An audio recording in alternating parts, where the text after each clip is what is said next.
Yo, what's the dealio, man? Listen, you already know I got a straight what? Banger for you today, all right? So listen, in this video, what I want to talk about is don't be a slave to the charts, right? And I want you guys to understand that the market is a tool, not your master, right?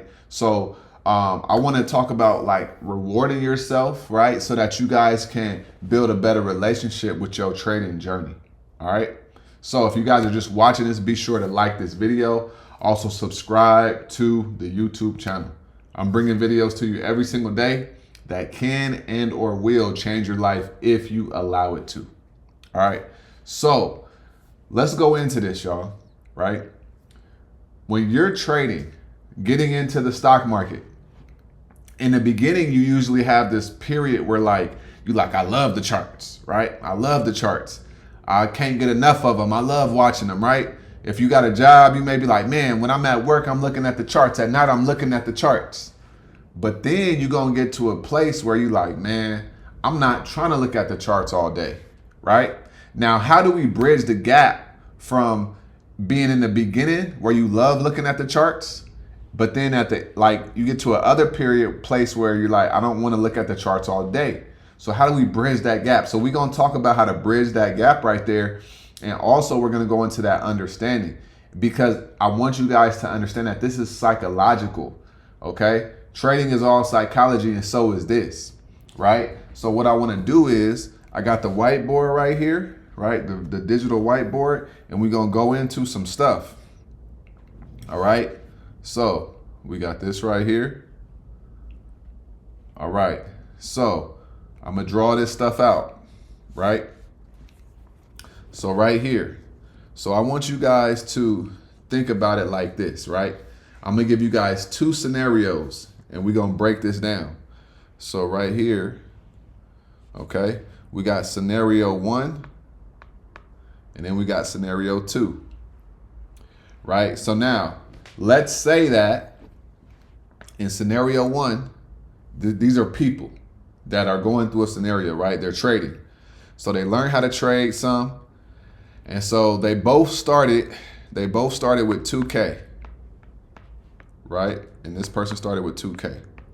All right. Now this person, right? Person number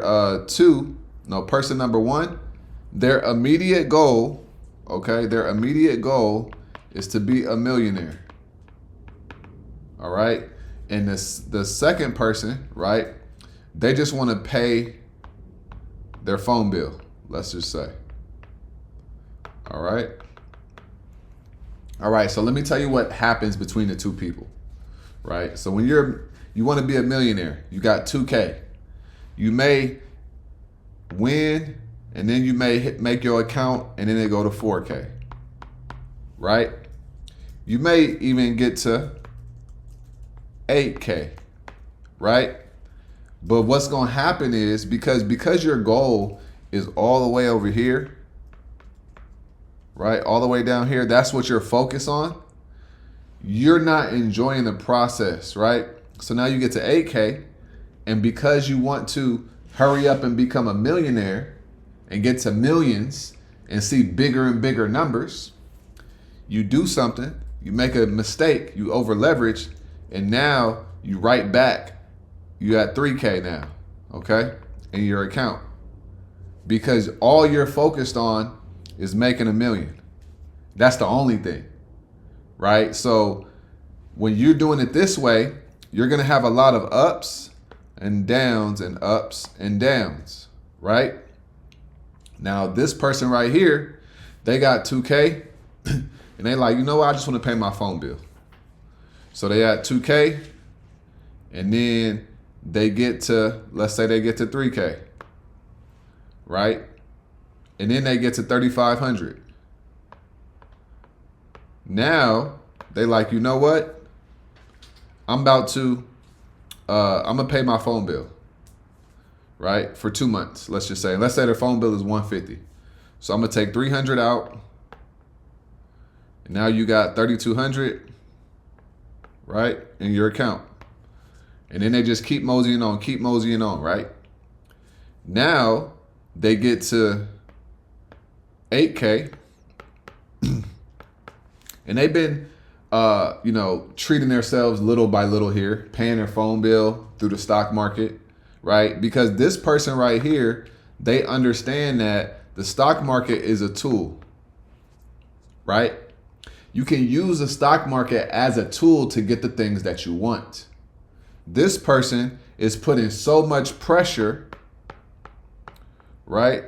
They're putting so much pressure on themselves to make $1 million through the stock market that they end up losing more money, and now they have nothing to show for it, right?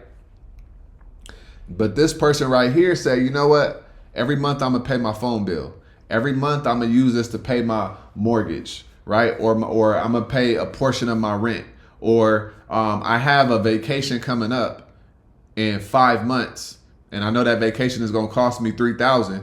Let me put some money to the side, and now when my account gets to 10K, I'm gonna take 2K out, 3K, and go on a vacation, right? So these are the two types of people. I want you guys to really understand this. It's very important to make sure that you're building a good relationship with your trading and with your gains, right? Because what happens is when you're this person right here, okay, and all you're trying to do is make money and that's it, and not ever reward yourself, you gonna make a decision, or you just gonna take a L, and then you're gonna be like, damn, I should have just took some of the money out so that I have something to show for it, right? But you want to make sure that you always have something to show for it, right? Now we're gonna go a little bit deeper on this topic, right? Same scenario, right? Same people and everything, but we're gonna go a little bit deeper on this topic, okay? A little bit deeper on this topic right here. I want you guys to understand that you got to build a good relationship with yourself and with your trading, okay? So like I said, we got two people right there. All right? Now let's look at it like this. We're going to talk about rewarding yourself. All right? Rewarding you.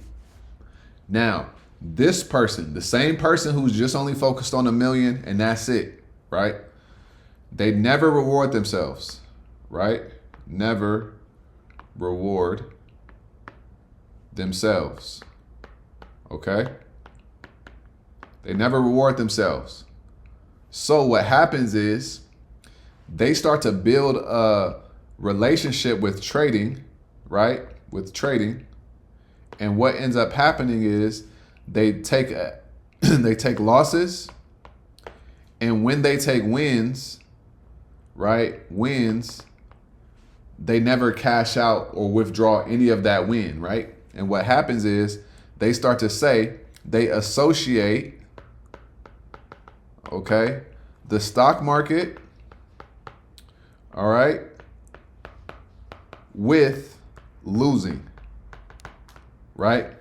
Or they associate the stock market with their wins never being worth anything because they're not allowing themselves to take money out, right?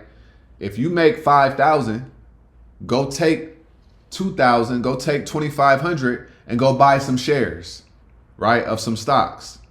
If you make 5,000, go take 1,000 and go, to a nice dinner. Go to a sauna, right? Or a spa. Go get a massage. Go do something for yourself, because this person right here, okay, number two, they have a reward system. All right. So they have a reward system. So now they started at 2K. When they got to 5K, they said, I'm going to take $500 and I'm going to do something nice for myself. Right. And then they get to 10K and they say, wow, I'm at 10,000. Now what I'm going to do is let me do something else nice for myself. Let me go take 700 out and let me go do something nice for myself. Now they at 9,300, right? But then their account goes from 9,300 to 15K, right? And the reason why is because they're associating trading with winning and doing things nice for themselves. So these are psychological barriers that you have to break inside of yourself and inside of your mind, right? If you're the person that is always just trying to make the money and that's it, and you're never enjoying the process, you're gonna be associating the market with, turmoil, losses, winning, but the win's not gonna amount to anything because every time you win, you end up taking the L, so you never got to experience the fruit of your hard work, right? So it's gonna become a more frustrating experience for you. But on this side right here, right, if you have a reward system for yourself, you say, okay, I'm at 5K or I'm at 2K and I got to 5K. Let me do something nice for myself, something nice for my kids, or whatever your life needs, right? Or wants at that time. And then you say, okay, my next milestone is going to be 10K. When I hit 10K, I'm going to do this thing for myself, right? Because this is what I mean when I say the stock market is a tool, right? You are not supposed to be a slave to the charts. The stock market is a tool to help you get everything that you want in your life, right? And one of the keys is those multiple streams of income. When you have multiple streams of income, you're not putting that pressure, right, on yourself inside of the stock market to make you the money. And that's another part of the whole situation, right? If you could understand this and understand this formula and understand why it's important, you will become a better trader simply because you understand the psychology of it all. All right? So I hope that you guys got something from that, right? Be sure to reward yourself in whatever capacity that you want to, whatever makes sense for your life, okay? But do not just be out here only focused on the money. Get the money, but then have a plan for that money. Otherwise, the money gonna run away from you, and it's gonna run away from you fast. All right? So, like I always say, make sure you get up out your head and go get into this world, because your head is a dangerous place to live. All right? And also remember, y'all, the more you study, the less you worry. All right? I appreciate y'all tuning in. I'm gonna catch you guys on the next video. Peace.